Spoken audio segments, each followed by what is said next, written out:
ఇప్పుడు పాడబో పాట ఇది సృష్టికర్త దేవుడు దేవత అనబడేటటువంటి తల్లి తండ్రి సృష్టికర్తకు అన్నీ వర్తించుతాయి.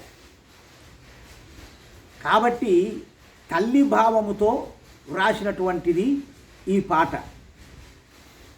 తండ్రి భావము దేవుడా అని కాదు, దేవత అనే భావంతో.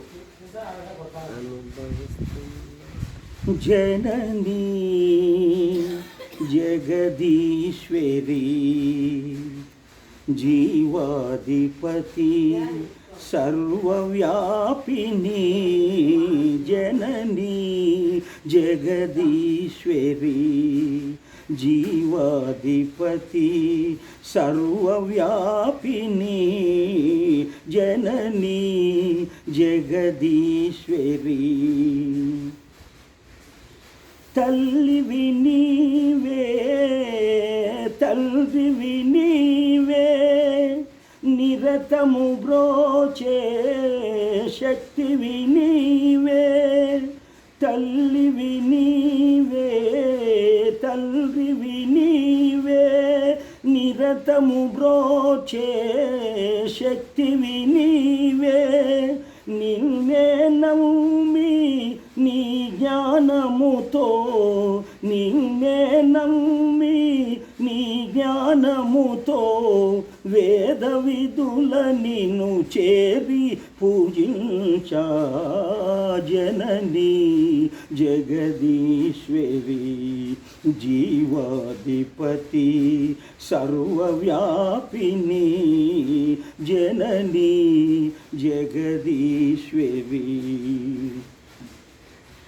ఏ జన్మములో ఏ పాపములో చేశానో మరి బాధల బ్రతుకు ఏ జన్మములో ఏ పాపములో చేశానో మరి బాధల బ్రతుకు జీవితమంతా ప్రయత్నములెన్నో జీవితమంతా ప్రయత్నములెన్నో చేయుటలోనే జన్మము ముగిసేనా జననీ జగదీశ్వరి జీవాధిపతి సర్వవ్యాపిని జననీ జగదీశ్వరి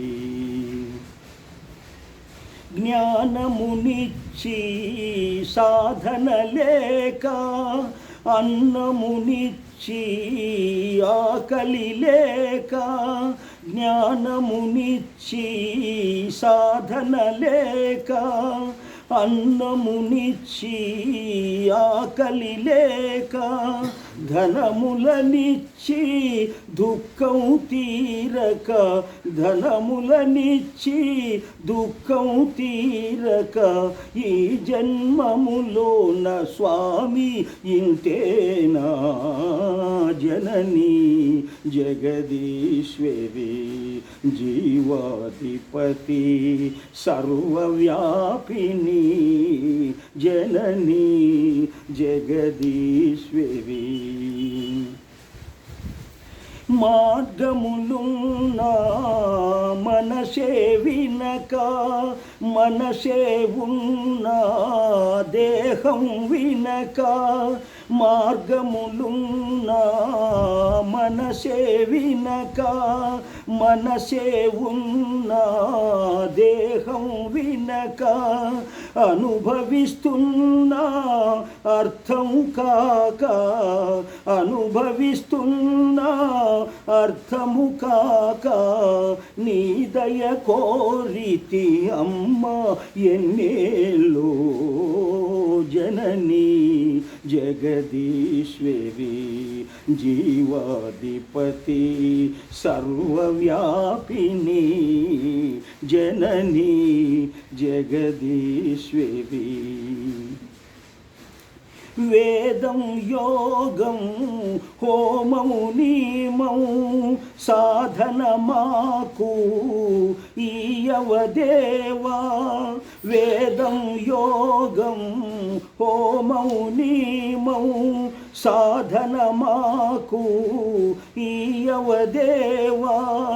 సిద్ధిని పొందే మార్గము చూపి సిద్ధిని పొందే మార్గము చూపి పాలన చేయుము అమ్మ శ్రీవాణి జనని జగదీశ్వరి జీవాధిపతి సర్వవ్యాపిని జనని జగదీశ్వరి. ఈ పాటలో భావము ఎన్నెన్నో బాధలు అనుభవించి బ్రతుకుతున్న ఒక మానవుడు, ఒక మానవికి, స్త్రీలు కానీ పురుషులు కానీ అనుభవించే బాధలను చెప్పుకోలేక దేవునితో, తల్లి ఈ రకంగా నాకు చేశావే, నాకు ఎప్పుడు ఈ బాధల నుండి విముక్తి, జ్ఞానము తెలిసినా సాధన చేసుకోలేకుండా, నాకు తిండి ఉన్నా ఆకలి లేదు, ధనము ఉన్నా దుఃఖం పోలే, ఇచ్చినావు అన్నీ ఇచ్చినా కూడా నాకు ఒకటి కూడా లభించలే, ఫలము దక్కలే, నేను ఏం పాపం చేసినా అని చెప్పేసి ఆ యొక్క దేవుణ్ణి అడుగుతున్నాడు అన్నమాట.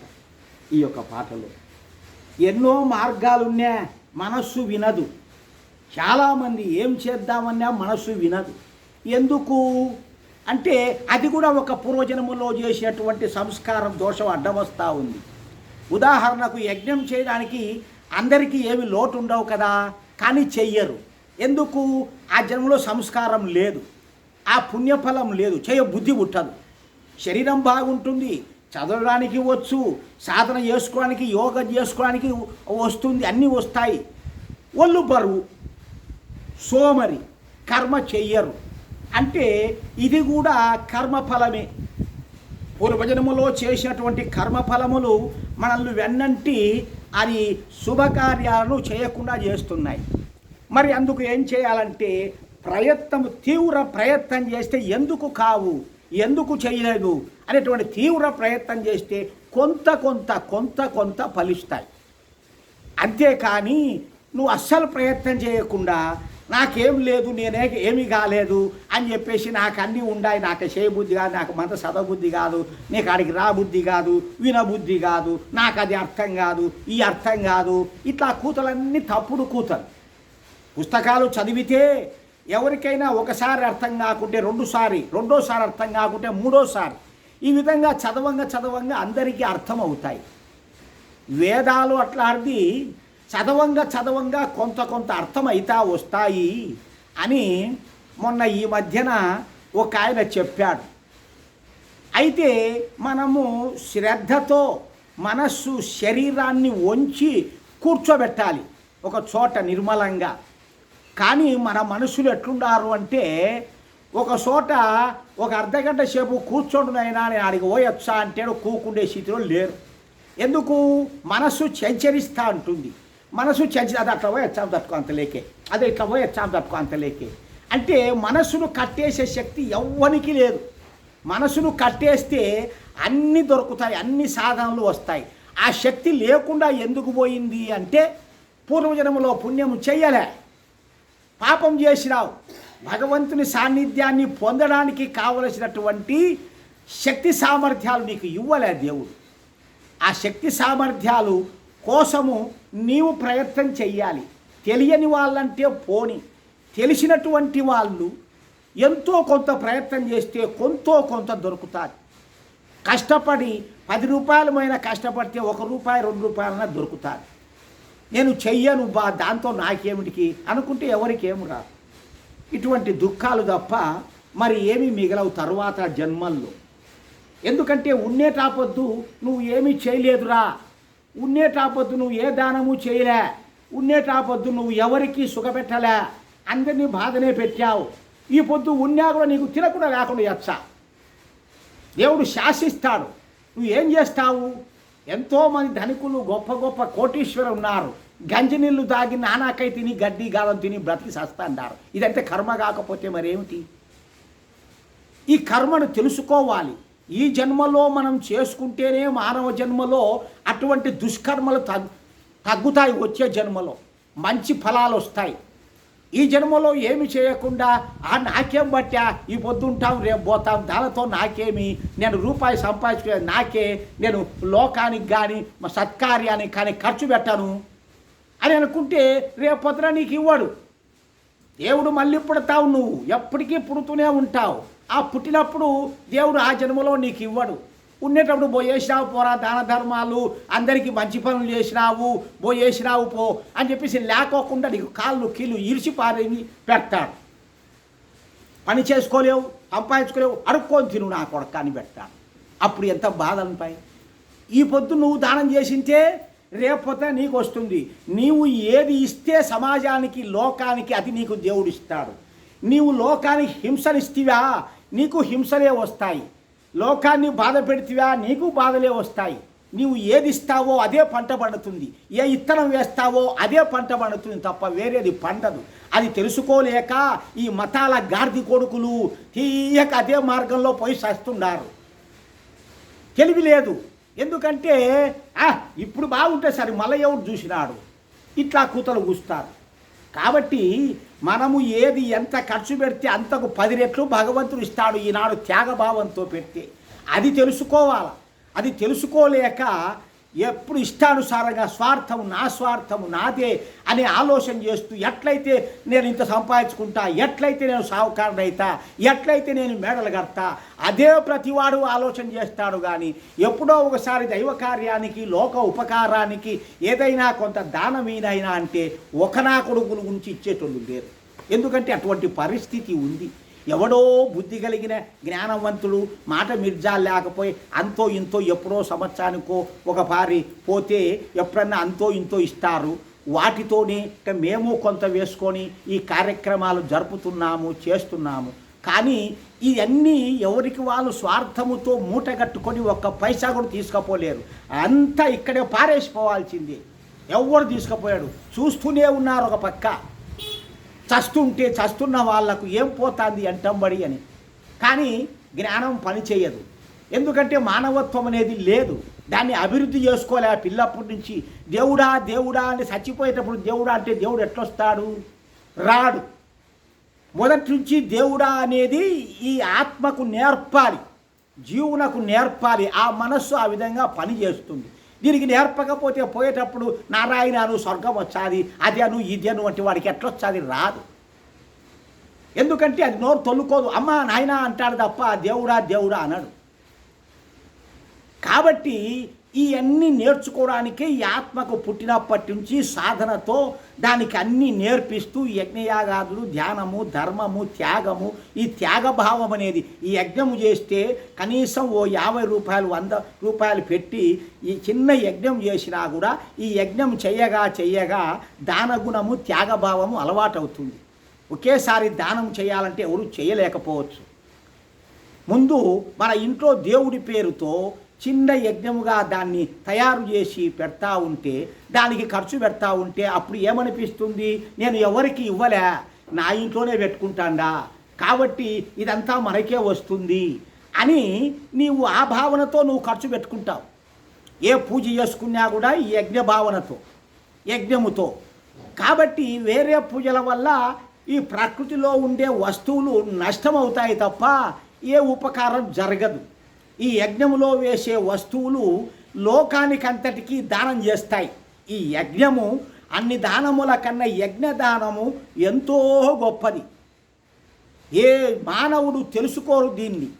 కోళ్ళను పోయి, పొట్టేళ్ళను పోయి, ట్రాక్టర్లు దొరకపోతాం, లారీలు దొరకపోతాం, సారాయి వచ్చాం అంటారు తప్ప ఏ జ్ఞానము రాదు. ఎంతకాలం బతికినా మళ్ళా సరే కుక్కలు పందులై పుడతారా అంటే పుట్టనీలే అంటారు. అంతకు తప్ప జ్ఞానం రాదు. కాబట్టి ప్రతి వారికి నేను చెప్పేది ఏమిటంటే, ఎవ్వరూ వాళ్ళ సొమ్ము ఖర్చు పెట్టుకోవాకండి. చిన్న యజ్ఞం చేసుకోండి మీ ఇంట్లోనే చాలు. 50 రూపాయలకు వచ్చేది కానీ 100 రూపాయలకు వచ్చేది కానీ చిన్న యజ్ఞం చేసుకుంటా అంటే రోజు కొంత ఖర్చు పెడతా ఉంటే అది మనకు అక్కడ బ్యాంక్ అకౌంట్లో దేవుని దగ్గర జమ పడతా ఉంటుంది. ఇది తెలుసుకోరు.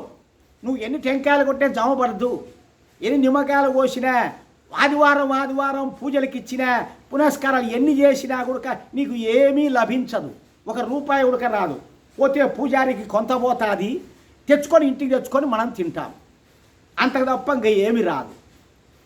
పూజారికి ఎందుకు మనం ఇవ్వాలి? మన ఇంట్లోనే మన పూజ మనమే చేసుకుందామన్న భావన రావాలి. పూజారి ఎందుకు? మనిషికి దేవునికి ఒక అడ్డుగోడ. బాగా గమనించండి, దేవుడికి మనిషికి పూజారి అడ్డుగోడ. ఎందుకు అడ్డుగోడ అవుతా అంటే ఆడే వాకిలి కాడే పెట్టింటాడు, ఒక బెంచ్ ఇది పెట్టి వీడికి రావాకు దేవుడికి సంబంధంలే అని. ఎందుకంటే అడ్డుగోడ. ఇదైతే మన పూజ ఇంట్లోనే మనమే చేసుకుంటూ మన దేవుడికి మనకు అడ్డమే లే. ఎంతసేపు అయినా ప్రార్థన చేసుకోవచ్చు, ఎంతసేపు అయినా మొక్కోవచ్చు. ఇందు గలడందు లేడు సందేహం వలదు అని అంతటా ఉన్నాడు దేవుడు అని చెప్పాడు. ఎక్కడికో పోతే అన్నే ఉన్నాడు, ఇలా లేడు అనుకొని పోతున్నారు. ఇది పచ్చి అజ్ఞానం తప్ప రెండోది లే. కాబట్టి ఈ అజ్ఞానం వదులుకునేంత వరకు మానవులకు బుద్ధి రాదు, తెలివి రాదు, సిగ్గు రాదు, మానవు రాదు. కాబట్టి అజ్ఞానం వదులుకోండి మానవులారా, మరుజన్మకైనా కొంత బాగుపడుతుందని వేదము ఆ విధంగా చెబుతుంది. ఆ చెప్పిన విషయాలు మీకు చెప్పాను. పోయి